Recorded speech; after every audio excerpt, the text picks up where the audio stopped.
When you think of a heist, what comes to mind? Probably something straight out of a Hollywood blockbuster, right? A crew of charismatic geniuses, a plan so perfect it's like clockwork, and a high-speed chase that leaves you breathless.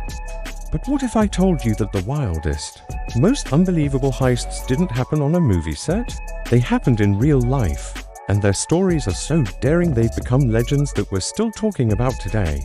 Let's travel back to England, 1963. Picture this. The Royal Mail train is chugging along its route from Glasgow to London in the dead of night.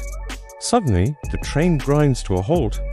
It's not a malfunction. A gang of more than 15 men had ingeniously tampered with the railway signal, creating a fake red light to stop the train in its tracks. Before the crew could figure out what was happening, the gang swarmed the train. They weren't after jewels or secrets, they were after cold, hard cash.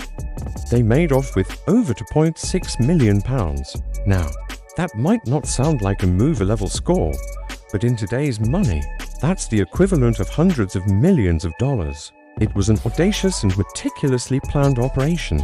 Though many of the robbers were eventually tracked down and captured, a huge portion of the money simply vanished and has never been recovered. The event was so legendary it became known as the Great Train Robbery, and it has since inspired countless books, films, and TV shows, cementing its place in criminal folklore. Now, let's fast forward a few decades and hop across the pond to the United States. In the year 1990, it's St. Patrick's Day in Boston, a city famous for its lively celebrations. In the early hours of the morning, two men dressed as police officers knock on the door of the Isabella Stewart Gardner Museum. The security guards, thinking it's a routine call about a disturbance, break protocol and let them in. That decision would haunt the art world forever. Once inside, the officers revealed their true intentions. They weren't there to keep the peace. They were there to steal it. For nearly an hour, they roamed the hallowed halls of the museum, not with brute force, but with a chilling precision. They didn't just grab what they could, they carefully cut priceless masterpieces from their frames. By the time they left, they had stolen 13 works of art, including world-renowned paintings by Rembrandt and Vermeer. The total value, a staggering $500 million. More than 30 years have passed since that night. The frames in the museum hang empty as a somber reminder, and not a single one of those artworks has ever been found. To this day, it remains the largest and most baffling art heist in history. Our next stop takes us to South America, Fortaleza, Brazil, in 2005.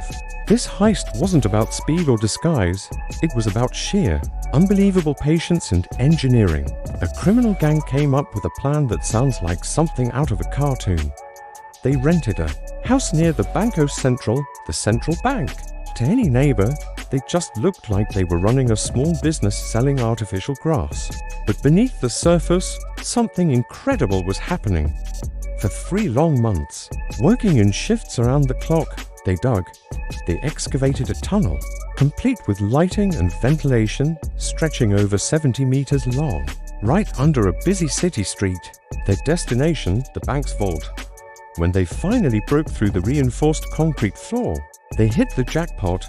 The gang disappeared with more than 160 million Brazilian reais, which was about $70 million at the time. The authorities were stunned. It was hailed as one of the most sophisticated and brilliantly executed bank heists ever carried out using a tunnel. From a hijacked train in the English countryside to a prestigious art museum in America and a meticulously dug tunnel in Brazil, these incredible heists were about more than just the money.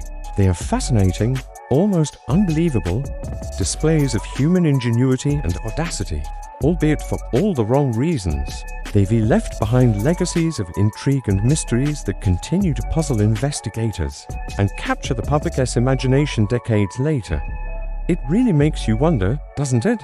What do you think is the most impressive part of these plans? And will those missing masterpieces from the Gardner Museum ever be found? Let me know your theories in the comments below. Thanks for watching, and if you enjoyed this dive into history's greatest heists, make sure to hit that like button and subscribe for more incredible stories.